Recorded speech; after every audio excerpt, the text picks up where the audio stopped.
24 घंटे में भारत ने खेल पलट दिया। बांग्लादेश का बदला पूरा नक्शा। बांग्लादेश से यूनुस आउट। एलोन मस्क ने भारत का साथ दिया। अमेरिका को जमकर लगाई लताड़। अब क्या होगा? पूरी दुनिया में मचा हड़कंप। दोस्तों, साल 2025 हमारे भारत के लिए एक नई ऊंचाई को छूने वाला साल साबित हो सकता है। वहीं बांग्लादेश के लिए यह साल कुछ खास चुनौतीपूर्ण हो सकता है। रिपोर्ट्स के मुताबिक बांग्लादेश में अगले कुछ दिनों में वहां की अंतरिम सरकार, जिसे मोहम्मद यूनुस की सरकार कहा जाता है, गिर सकती है। यह स्थिति बांग्लादेश के लिए काफी खतरनाक हो सकती है। दूसरी खबर, जहां भारत के विदेश मंत्री एस जयशंकर जी ने हाल ही में कतर की यात्रा की। यह यात्रा भारत की विदेश नीति के लिहाज से बहुत महत्वपूर्ण है, क्योंकि यहां से 2025 की भारत की द्विपक्षीय बैठकों की श्रृंखला की शुरुआत हो रही है। ये देश की बढ़ती ताकत और कूटनीतिक विस्तार का प्रतीक है। अब आइए बात करते हैं एक और अहम खबर की, जो भारत और अमेरिका के बीच चल रहे एक गंभीर विवाद से जुड़ी है। अमेरिका में डोनाल्ड ट्रंप और एलोन मस्क के बीच एक संघर्ष की शुरुआत हो चुकी है, जो मुख्य रूप से H-1B वीजा को लेकर है। यह वीजा भारतीय पेशेवरों के लिए एक बड़ा मुद्दा बन चुका है, क्योंकि इसे लेकर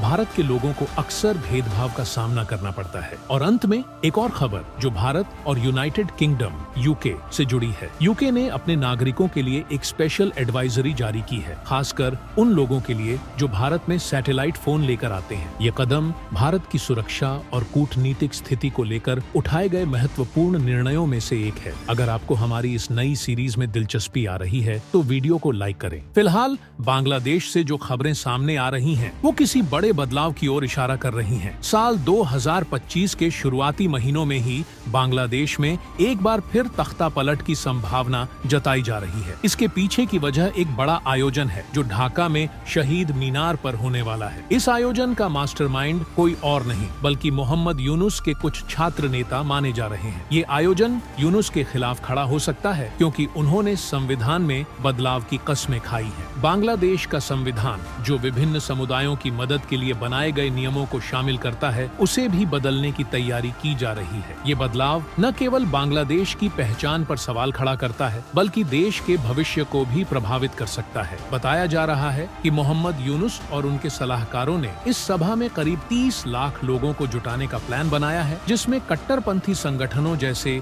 जमात-ए-इस्लामी की भागीदारी भी हो सकती है। बांग्लादेश में अल्पसंख्यकों के हालात किसी से छिपे नहीं हैं। जब तक इन आवाजों को एकजुट होकर बुलंद नहीं किया जाएगा, तब तक ये घटनाएं जारी रहेंगी। रिपोर्ट्स के मुताबिक इस सभा के नाम पर संविधान को बदलने की साजिश रची जा रही है। यहाँ तक कि बांग्लादेश का नाम बदलकर कुछ नए नाम सुझाए गए हैं, जैसे Islamic Republic of Bangladesh, Islamic खिलाफत ऑफ बांग्लादेश या Islamic Republic of east Pakistan. ये सब सुनकर दिल में एक झटका सा लगता है, क्योंकि जिस बांग्लादेश को आजादी दिलाने में भारत ने इतनी अहम भूमिका निभाई, उसी देश का ऐसा मजाक उड़ाया जा रहा है। इसके अलावा सभा के दौरान यह भी फैसला लिया जा सकता है कि बांग्लादेश के वर्तमान राष्ट्रपति का इस्तीफा मांगा जाए और मोहम्मद यूनुस को नया राष्ट्रपति घोषित कर दिया जाए। इस नए संविधान के तहत राष्ट्रपति को सबसे ज्यादा ताकत दी जा सकती है, जबकि पहले प्रधानमंत्री के पास यह शक्ति होती थी। लेकिन तख्ता पलट के बाद से बांग्लादेश में बड़े बदलाव देखने को मिल रहे हैं, और अगर ये बदलाव जारी रहे तो बांग्लादेश की सूरत पूरी तरह बदल सकती है। आपकी इस खबर पर क्या राय है? हमें जरूर बताइए और इस बड़े बदलाव के बारे में सोचिए। अब बात करते हैं एक और अहम खबर की, जो भारत के विदेश मंत्री एस जयशंकर जी की कतर यात्रा से जुड़ी है। यह यात्रा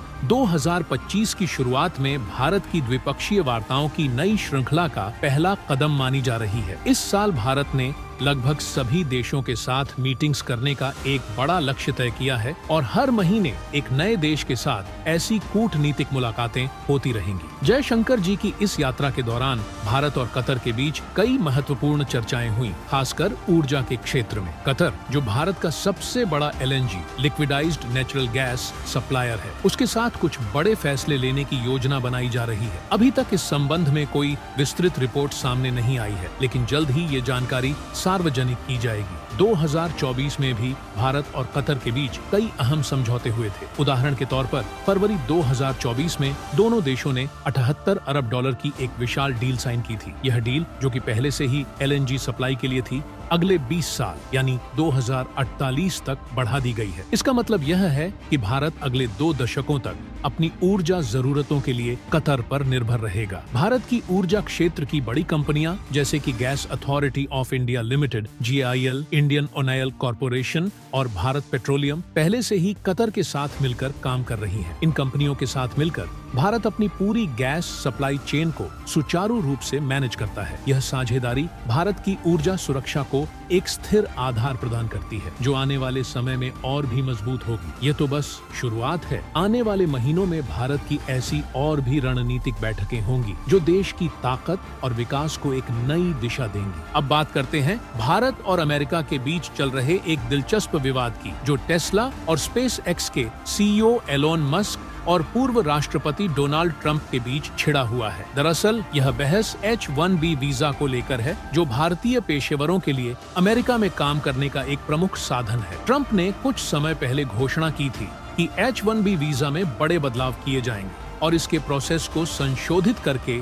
अमेरिका में पूंजीवाद को बढ़ावा दिया जाएगा। H-1B वीजा की सरल व्याख्या करें तो यह वह प्रक्रिया है जिसके तहत अमेरिकी कंपनियां दूसरे देशों से स्किल्ड लेबर लाकर उन्हें कम वेतन पर काम देती हैं। वहीं अगर अमेरिकी नागरिकों को ये नौकरियां दी जाएं, तो उन्हें न्यूनतम वेतन की तुलना में ज्यादा भुगतान करना पड़ता है। इसी वजह से बाहरी देशों से आने वाले कामगार अमेरिका में ज्यादा नौकरियां ले पाते हैं और इस पर ट्रंप की नाराजगी है। कुछ समय पहले तक एलोन मस्क, जो ट्रंप का समर्थन कर रहे थे, भी H-1B वीजा के खिलाफ थे। उनका तर्क था कि अमेरिका के नागरिकों को नौकरियां नहीं मिल पा रही हैं। लेकिन अब मस्क इस वीजा प्रक्रिया के समर्थन में खड़े हो गए हैं, क्योंकि उन्हें एहसास हुआ कि अगर इसी तरीके से चलता रहा तो भारतीय समुदाय का अमेरिका में प्रभाव और बढ़ सकता है और यह ट्रंप के लिए राजनीतिक खतरा हो सकता है। भारतीय प्रवासी अमेरिका के अंदर बहुत बड़ा योगदान देते हैं, खासकर आर्थिक स्तर पर। अमेरिकी कर प्रणाली में भारतीयों का योगदान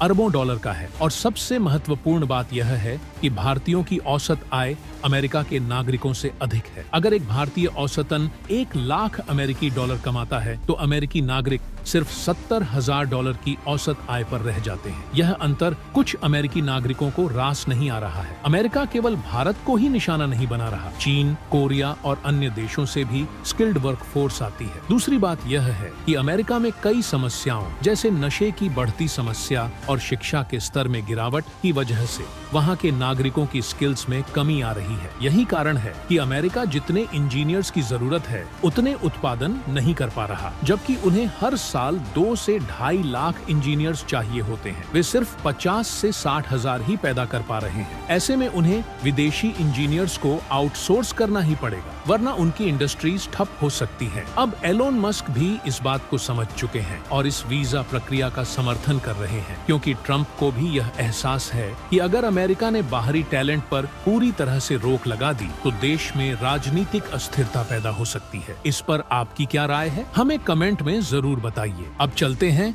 आखिरी और बेहद महत्वपूर्ण खबर की ओर, जो भारत और यूनाइटेड किंगडम UK से जुड़ी है। ब्रिटिश सरकार ने हाल ही में अपने नागरिकों के भारत यात्रा के नियमों में कुछ बदलाव किए हैं। इस नए फैसले के तहत जो भी ब्रिटिश नागरिक भारत आ रहे हैं उन्हें बिना उचित लाइसेंस के सैटेलाइट फोन लाने की अनुमति नहीं होगी। अब आप सोच सकते हैं कि सैटेलाइट फोन और नॉर्मल फोन में क्या फर्क है, लेकिन असल में यह बहुत बड़ा बदलाव है। सैटेलाइट फोन के जरिए आप किसी भी देश से किसी भी प्रकार की गुप्त बातचीत कर सकते हैं और यह संचार भारतीय खुफिया एजेंसियों द्वारा ट्रैक नहीं किया जा सकता। यही कारण है कि आतंकवादी भी इनका बड़े पैमाने पर इस्तेमाल करते रहे हैं। भारत ने भी इस मुद्दे पर सख्ती से अपनी चिंता जताई थी और संभवतः इस दबाव के बाद ही ब्रिटिश सरकार ने यह महत्वपूर्ण कदम उठाया है। यह फैसला न केवल भारत की सुरक्षा को ध्यान में रख कर लिया गया है, बल्कि यह सुनिश्चित करता है कि गलत तत्व भारत की धरती पर ऐसी तकनीक का दुरुपयोग न कर सके। तो आप इस खबर पर क्या सोचते हैं? अपनी राय कमेंट में जरूर बताएं। जय हिंद, जय भारत।